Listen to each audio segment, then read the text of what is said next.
Kak Syifa ada nggak sih pengalaman hijrah yang sangat berbekas yang bisa dibagi ke kita semua?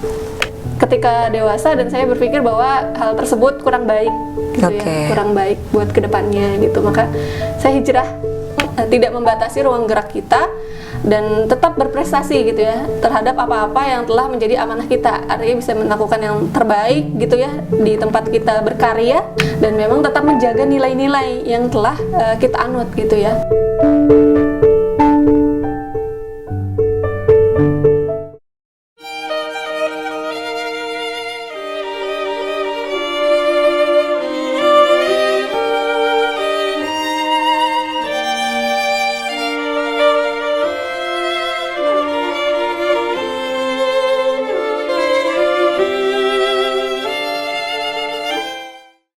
Ya, tadi Kak Syifa dari aktivitas yang banyak itu, kita sebagai muslimah juga sebenarnya perlu ya mengetahui apa aja sih sebenarnya rambu-rambu aktivitas muslimah.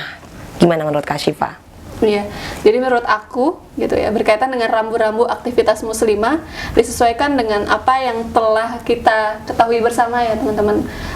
Ketika kita sebagai seorang muslimah menjaga diri, membawa diri, menempatkan diri di ranah publik gitu ya, ada rambu-rambunya. Memang betul Kak Erni gitu, salah satu contoh gitu ya, ketika saya mengajar gitu ya, mendampingi dosen di salah satu kampus ya tadi di UIN Syarif Hidayatullah Jakarta, memang yaitu tadi bersentuhan gitu ya, bersentuhan dengan mahasiswa, dengan mahasiswa gitu. Tapi memang saya tidak bersentuhan dengan mahasiswa gitu ya, karena tetap menjaga prinsip yang nilai-nilai yang dianut sebagai seorang muslimah seperti itu. Dan juga tentu dengan background saya di bidang komunikasi gitu ya, yang memang tampil gitu ya sebagai seorang pemateri, narasumber di salah satu kegiatan gitu ya, itu juga harus bisa dijaga ya Kak Erni, dari mulai cara kita menyampaikan berpakaian syar'i sesuai dengan menutup aurat, kemudian juga senantiasa menerapkan akhlak Islam ya, penting dan sekali. tidak keluar dari koridor yang telah Allah tetapkan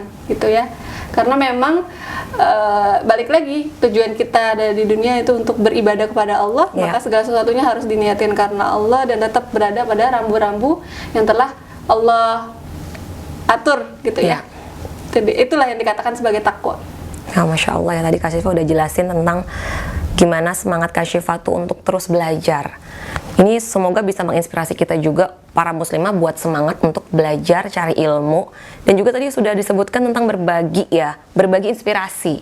Nah, setelah itu disebutkan juga tentang berkarya. Berkarya kan gak hanya tentang kita bekerja aja atau hal-hal di luar rumah. Nah, mungkin di sini di antara teman-teman kita ada yang mereka hanya di rumah aja, mungkin ibu-ibu muda yang hanya beraktivitas di rumah dan produktif di rumah. Gimana nih pandangannya Kak Syifa tentang hal itu? Jadi kalau pandangan aku gitu ya, berkaitan dengan hal tersebut gitu ya Kak, jadi kalau misalkan berdasarkan karir gitu ya, ini kita berbicara mengenai produktivitas gitu ya. Karir itu terbagi menjadi 3 ya Kak ya, ada akademisi, profesional, dan entrepreneur. Dan bagi mungkin ibu-ibu muda gitu ya yang ada di rumah gitu ya, itu bisa produktif dengan caranya, dengan potensinya gitu ya. Ada juga yang berkarir sebagai akademisi gitu ya. Akademisi itu banyak, researcher, penulis gitu ya, dosen gitu ya. Jadi memang kalau dari rumah bisa gitu ya untuk melakukan hal tersebut gitu ya, senantiasa mengupgrade diri agar bisa banyak bermanfaat gitu ya. Kemudian yang kedua adalah profesional gitu ya. Kalau profesional itu seorang perempuan muslimah itu yang memang memiliki aktivitas di luar rumah gitu ya, sesuai dengan ya profesional, kerjaan profesional. Kemudian yang ketiga adalah entrepreneur. Nah, kalau misalkan entrepreneur ini tentu ya ibu-ibu yang di rumah banyak sekali bisa menggali potensi gitu ya, kayak nih menggali potensi sebagai seorang muslimah yang entrepreneur gitu ya, memaksimalkan potensi yang ada di dalam diri gitu ya. Kita harus bisa mengetahui potensi apa sih yang sebenarnya menjadi kelebihan kita sebagai seorang perempuan muslimah atau ibu-ibu muda gitu ya, untuk memaksimalkan hal apa yang menjadi kelebihan kita gitu ya. Pandangan dari saya untuk bisa senantiasa produktif itu harus senantiasa semangat untuk belajar gitu ya, Oke. mengupgrade diri, menimba ilmu gitu ya, tidak hanya di bangku kuliahan, Ya. bangku sekolah, tapi juga di kajian-kajian seperti itu ya Kak Erni. Kemudian juga mengikuti banyak berbagai macam kajian keilmuan, skill apapun itu yang bermanfaat ke depannya gitu ya. Karena kan sebaik-baik manusia adalah yang bermanfaat bagi orang lain. Masya Allah Kak Syifa, tadi penjelasan udah lengkap banget. Nah, kita masuk ke pertanyaan terakhir. Ini bagaimana sih sebenarnya tips menjadi muslimah yang produktif untuk bisa terus belajar, berbagi, dan berkarya? Silakan Kak. Untuk tips produktif gitu ya, menjadi muslimah yang belajar, berbagi, dan berkarya gitu Ya. ya Kak. Yang pertama itu kita harus merencanakan terlebih dahulu gitu Kak Oke, ya. planning ya pertama. Planning gitu ya. Jadi kalau misalkan dari aku gitu ya, aku tuh di rumah sering nulis gitu ya. Oh. Sering nulis apa aja sih yang ingin aku capai di tahun 2022 ini gitu ya.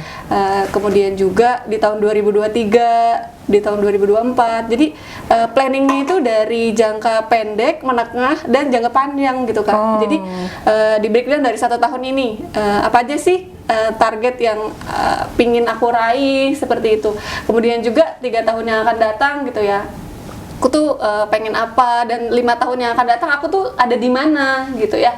Nah itu juga merupakan hal yang menjadi rencana gitu ya, rencana aku gitu ya untuk tadi produktif gitu ya, untuk produktif. Karena ketika kita merencanakan gitu ya, artinya kita punya daya optimis gitu ya untuk melaksanakan apa yang telah kita tulis gitu Kak, dan berikan mahapusah ke Allah tentunya itu ya Kak.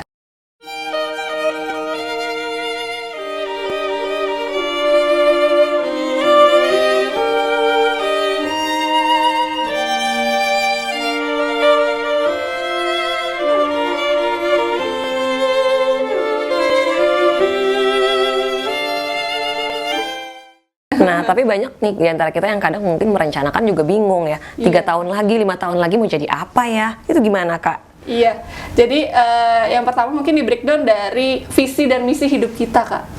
Visi Oke. dan misi hidup kita mungkin berat banget kali ya. Visi dan misi hidup gitu ya, karena memang itu tadi ya, hidup ini penuh dengan tujuan teman-teman. Maka kalau misalkan kita ingin memplanning gitu ya, maka kita harus tahu tujuan hidup kita itu untuk apa gitu ya, dan kita ingin mengambil peran di ranah yang mana. Oke. Iya gitu. Jadi memang hal tersebut bisa dibilang suatu hal yang fundamental dan memang harus direncanakan agar hidup tidak mengalir seperti air ya. Oke. Itu tadi. Meskipun kita menjalankan skenario dari Allah gitu ya, Masya tapi Allah. memang ini salah satu bentuk ikhtiar gitu ya, ikhtiar kita sebagai seorang hamba gitu ya, untuk bisa membawa diri, menempatkan diri gitu ya, agar bisa lebih optimal gitu ya, lebih bermanfaat bagi yang lain. Jadi yang pertama itu Oke, yang pertama adalah planning ya. Selanjutnya apa lagi tuh Kak? nah setelah kita membuat planning, mungkin kita menentukan langkah-langkah apa gitu ya. Oke. Langkah-langkah apa untuk mencapai planning tersebut gitu ya, untuk mencapai, kita membreakdown, ibaratnya brainstorming gitu ya. Contoh kalau misalkan ingin berkarir gitu ya, ingin menjadi dosen gitu ya, mungkin langkah kecil yang harus dilakukan adalah mungkin S2 seperti itu ya Kak Ya, ya. benar. Kemudian juga kalau misalkan ibu-ibu gitu ya, ingin menyiapkan generasi anaknya ingin menjadi rektor. Nah, itu kan mungkin harus Masya Allah. dipikirin ya. Harus dipikirin gitu ya secara jangka, langkah-langkahnya gitu ya. Langkah-langkahnya, kemudian setelah kita menentukan langkah-langkah, nah, kita lakukan gitu ya. Kita lakukan karena banyak sekali ya setelah ditentukan langkah-langkah kecil, dan kita kadang suka tidak melakukan action. Banyak sih Kak. Iya, banyak ya. Jadi hanya sekedar nulis aja. Nulis aja, Tapi habis itu nggak dikerjain. nggak dikerjain, mungkin langkah-langkahnya agak Iya. bingung nyusun. Bingung. Habis itu kemana lagi? Oh, gitu. Gimana tuh Kak? Iya, jadi mungkin langkahnya sudah disusun tapi actionnya nggak action. Iya, itu kendalanya yang banyak terjadi. Mungkin niatnya harus dikuatkan. Niatnya balik lagi ya. Niatnya harus dikuatkan, dan tentu pondasi dari niat tersebut harus mengandalkan Allah gitu ya. Harus mengandalkan Allah, karena ikhtiar kita sebenarnya nggak ada apa-apanya sama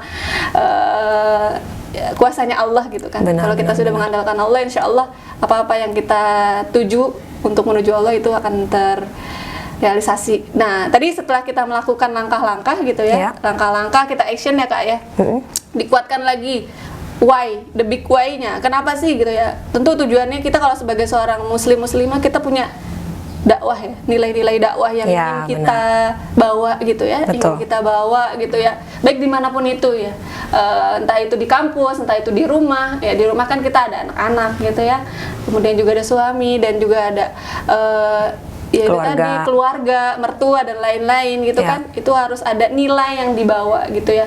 Salah satunya ada nilai dakwah gitu ya. Nah, setelah kita melakukan gitu ya, mungkin tentu banyak sekali kegagalan, hambatan, tantangan gitu ya. Nah, itu suatu hal yang lumrah ya Kak ya. Wajar ya, jadi wajar gitu ya. Jadi memang sunatullahnya ketika kita hidup, kegagalan itu adalah makanannya orang sukses gitu ya. Dan memang ketika gagal itu tadi proses monitoring dan evaluasi. Nah, kalau misalkan di sini dari monitoring dan evaluasi itu artinya kita memonitor kegiatan, memantau kegiatan kita gitu ya, apa-apa yang telah kita lakukan gitu ya, apakah sudah mendekatkan kita dengan tujuan yang kita planningkan tersebut atau malah menjauhkan gitu ya, atau malah menjauhkan. Setelah kita memonitor gitu ya, kita juga ada ibaratnya capaian-capaian instrumen-instrumen yang harusnya kita raih gitu ya. Setelah itu kita mengevaluasi diri kita. Biasanya kalau misalkan monitoring dan evaluasi itu setengah dari perjalanan. Ibaratnya kalau dalam 1 tahun di tahun 2022 biasanya di bulan Juni sama di bulan Desember gitu ya. Jadi di tahun ya. Iya, emang hidup itu bertimeline ya gitu. Hidup itu bertimeline ya Kak ya. Kan jadi kan setiap detiknya itu penuh manfaat gitu ya. Jadi memang bukan jam, bukannya menit gitu ya. Tapi memang bukan hari juga, bukan, tapi detik. Hitungannya detik gitu ya. Jadi kan setiap detiknya penuh manfaat. Dan memang hal tersebut yang menjadi catatan kita. Makanya ada waktu sholat 5 waktu ya. Iya, sholat 5 waktu itu apabila kita melaksanakannya dengan disiplin, insya Allah gitu ya, kegiatan hidup kita juga akan teratur gitu ya. Karena memang segala sesuatunya itu dimulai kesuksesan kan, hayalah sholah hayal falah gitu ya. Kesuksesan itu dimulai dari ketika kita disiplin melaksanakan sholat gitu ya. Jadi kalau misalkan kita ingin melihat hidup kita, lihat sholat kita gitu ya. Sholat kita itu di akhir waktu atau di awal waktu atau di pertengahan waktu gitu ya. Kalau kita ingin sukses, maka yuk sama-sama kita perbaiki sholat gitu ya. Perbaiki sholat sehingga kita bisa sukses gitu ya, baik di dunia maupun di akhirat. Masya Allah, saya tadi tips untuk jadi muslimah yang produktif tuh kita harus melakukan beberapa step-step ya. Seperti pertama kita ada planning dulu, perencanaannya seperti apa ya, tentang visi misi yang kita ingin capai berapa tahun ke depan ya kan Kak Syifa. Baru setelah itu kita laksanakan. Nah, setelah kita laksanakan semuanya, kita monitoring, kita pantau, dan terakhir kita evaluasi apa aja sih sebenarnya kesalahan-kesalahannya, kekurangan-kekurangannya, sehingga kita bisa mendapatkan hasil yang lebih maksimal. Seperti itu ya Kak Syifa ya, Masya Allah. Ya, tidak terasa ini udah di penghujung acara kita. Aku mau ngucapin makasih banyak pada Kak Syifa udah hadir dan sudah membagi inspirasi untuk kita semua tentang belajar, berbagi, dan berkarya. Semoga bisa bermanfaat. Sama-sama. Terima kasih kepada teman-teman muslimah yang sudah menonton podcast kita pada hari ini, dan terima kasih juga untuk Shiraki Indonesia yang telah mensupport wardrobe kita yang cantik-cantik ini.